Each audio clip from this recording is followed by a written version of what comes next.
Thank you very much, Chair. Thank you for your kind words of welcome. It's a great pleasure, as always, to be in Kerry. My apologies, Marie and Arthur and Phil, that I missed your words of welcome. I was delayed presenting the certificates at Senior College Dunleary, fabulous institution, 1,000 students and further education, very big attendance, very joyous occasion, and doubly joyous as we wait, Rory, for the completion of the Blackrock Town Hall project, which will see that college getting a new home from February next year. I want to begin, first of all, by taking the opportunity to say hello to one of our members who can't be with us here tonight.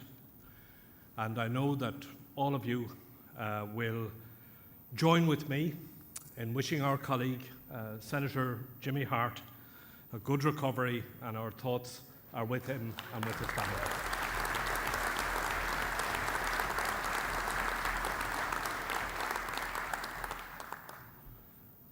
Colleagues, we all know that this is an important conference for the Labour Party. But before we begin our work this weekend, I believe that it is worth pausing for a few minutes to reflect on why we're here in the first place. What is it that has made all of us members of the Labour Party? Maybe it was a problem in the workplace which caused some of you to join a trade union. Maybe it was an issue in your local area that prompted you to get together with a few neighbours and start a residents' association, or maybe it was a meeting in your local area where you were among the first to put your hand up and to say, yes, I want to get involved in sorting this out. Or maybe you were like Deputy John Lyons or Deputy Eamon O'Riordan, teachers in disadvantaged areas who thought, my pupils deserve a better chance in life. Or maybe you were like Arthur Spring, who was brought up in a labour and trade union tradition that was about helping your neighbours with all of their problems and trying to bring more jobs to your county. We're all here for different reasons, but we are all here because Labour people are volunteers. People who step up to the challenge, who see a problem and who want to fix it, who see a wrong and who want to right it. That is who we are. That is who we have always been. From the earliest pioneers of our movement, who came from tenements and thatched cottages and wanted a better life for working people, to those who joined the party in more recent times because they wanted to extend the boundaries of personal and social freedoms. Labour people are campaigners and organisers and canvassers. But we're also negotiators. We know how to go into a county manager or a social welfare officer or an employer and get a better deal for the people that we represent.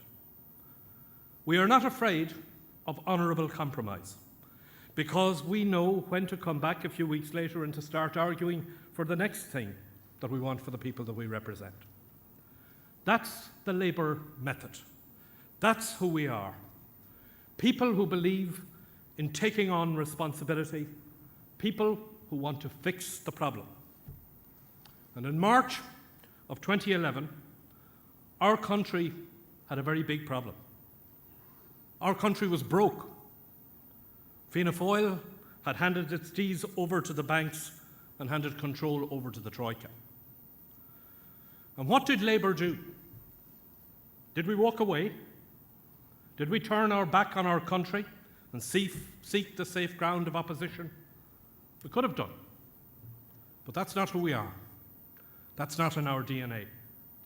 We did what Labour people always do. We put our hand up. We took on the responsibility and we got stuck into fixing the problem. And since that conference, when we voted to enter government, we have been involved in the biggest negotiation in the history of this movement. renegotiating the bailout from within, taking a plan that was unworkable, taking it apart brick by brick and putting it back together into something that could work. And what has been the result? The result is that in 2 weeks' time, Ireland will leave the EU IMF bailout.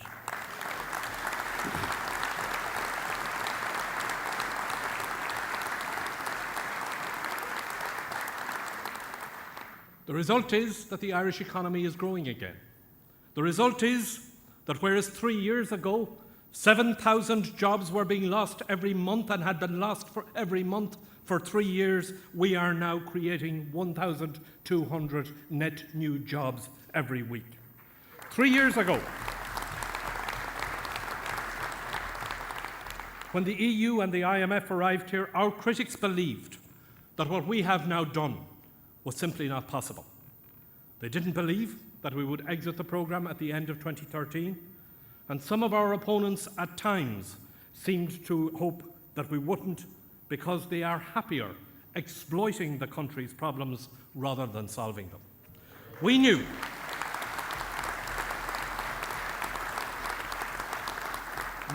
when we went into government that the bailout as written was unworkable, and we also knew that without it, Ireland had 5 months' money left. We would have been able to keep the schools open until the summer holidays, but we wouldn't have been able to open them the following September because the country simply didn't have the money. That's how bad it was. Today, not only are we out of the bailout, but those schools have seen no increase in their pupil-teacher ratio, and Rory Quinn has built 2,700 classrooms, and Pat Rabbitt has put industrial-strength broadband into every second-level school in the country.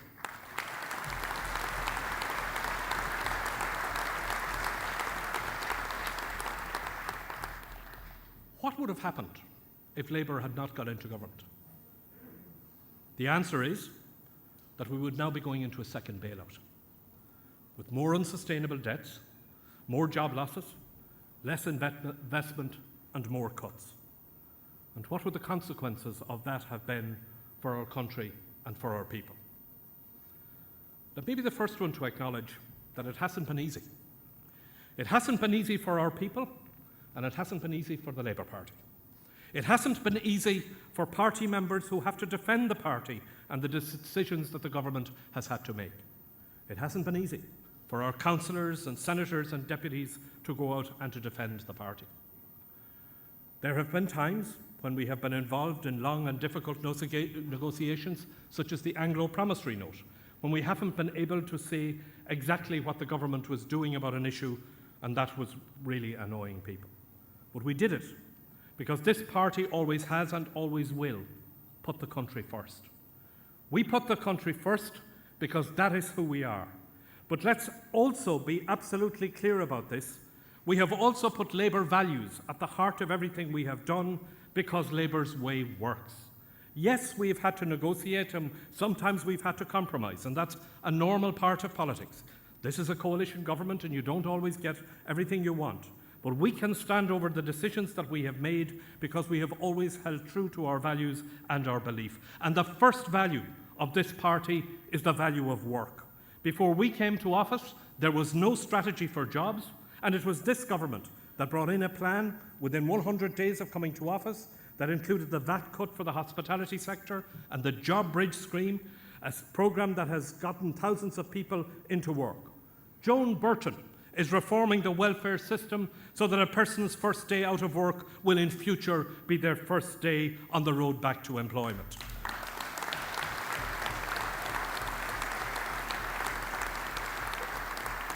Brendan Howland brought in an investment stimulus plan. We have an action plan for jobs, and we worked might and main in Europe to get the resources to develop in Ireland and across Europe a youth guarantee. Yes, I know what our critics say about us. I know what is said by the ultra-left, who run away from responsibility and who seem to think that, like the walls of Jericho, our economic crisis will crumble away if you shout slogans loudly enough at it. I know what is said about us by Sinn Féin, who wanted the Troika to go home and to take their money with them, but they have yet to tell us where the money would come from to keep the schools and the hospitals open and to pay social welfare and pensions.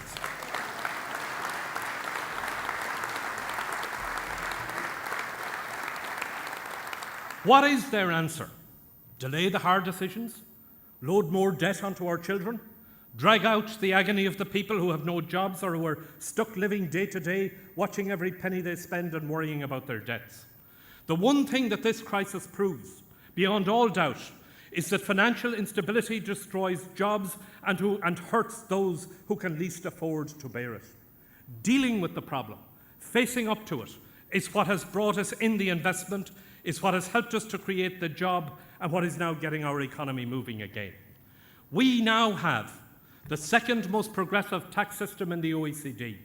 The top 5% pay 44% of all income tax, and the top 1% pay almost 20% of all tax. Thanks to the campaigns that we ran for tax justice, the limits that have been set on tax reliefs means that high earners are now paying more than twice the tax that they were paying before we took office. Those who keep demanding a wealth tax don't appear to have noticed that we have in fact taxed wealth. We have brought a contribution from the main reservoirs of wealth, property, high pensions and financial assets. And this government is now, for the first time, putting PRSI on unearned incomes. The Labour Party does not engage in fairy tale economics. This party has made real choices. We chose to reconstruct the bailout, not the chaos and destruction of default.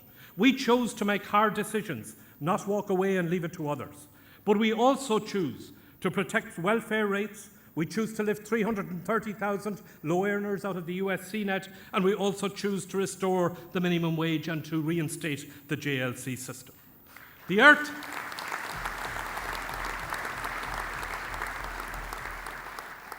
is not flat, and no amount of wishing that it was flat is going to make it flat.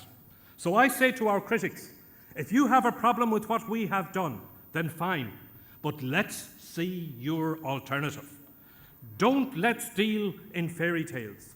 Don't lie to the people and pretend that there are easy solutions. In the end, problems get fixed by people who put up their hands, who accept responsibility and who deal in reality. And the reality of this country is that the Irish people are coping with a lot in their lives. Jobs are increasing and the live register is falling, but there are still a lot of people who are looking for work. Many people who've had a job and have seen their incomes fall, and a lot of people still have a lot of debt. Too many of our people are living day to day and week to week and are afraid to think about the future. Those are the people that this party was set up to represent, not with myths, but with method. Those are the people who need Labour and government promoting growth and job creation and better incomes. This country has come a long way since we came into government, but we still have some distance to travel. We need to keep working to create more jobs and opportunities, including for our young people. We are seeing growth, but we need to broaden it. The construction sector will not go back to the heights of the boom, but it has shrunk too much, and we need to get it moving again. We have too many people on housing lists, and Jan O'Sullivan is working to deal with that problem. There are areas in this country which have never seen opportunity, which is why this week we announced that we're moving forward with the ABC programme that will invest 30 million euros to help children and families in up to a dozen of the most disadvantaged communities in our country. We have to do more to help families who are struggling, the people who have paid for everything and often get nothing. And that is why we have to drive ahead with the free GP cards for children aged 5 and under. It's why we are bringing in a book rental scheme, why we are moving to deal with the high cost of school uniforms by giving parents a say. We have to keep the pressure on to ensure that the new laws that we have brought in to deal with unsustainable debt and mortgage arrears can be used by those who need them most. We will keep the pressure on the banks to ensure that people who need it can get a fresh start. And we need to look at how people who just want to work hard and support their families can have a better security in their jobs, decent working conditions and better opportunities. Labour agreed in the programme for government to reform the current law on employees' rights to engage in collective bargaining so as to ensure state compliance with the judgments of the European Court of Human Rights, and I am glad to say that the government will begin the process of legislating for that commitment in the coming weeks.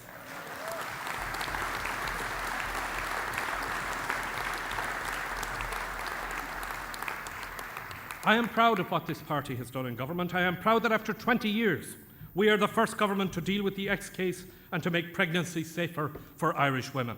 I am proud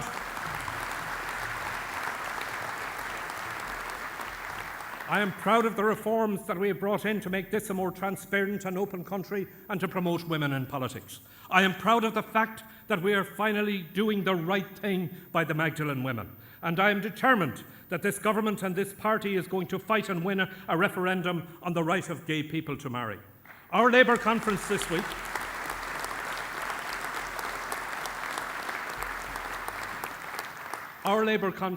week is a meeting of a political party that puts the country first, of party members who are serious about solving the problems of the people, a Labour Party that deals in solutions, not slogans, a party where members have displayed courage and principle in the face of economic crisis, just as those before us showed courage in the face of tribalism and sectarianism.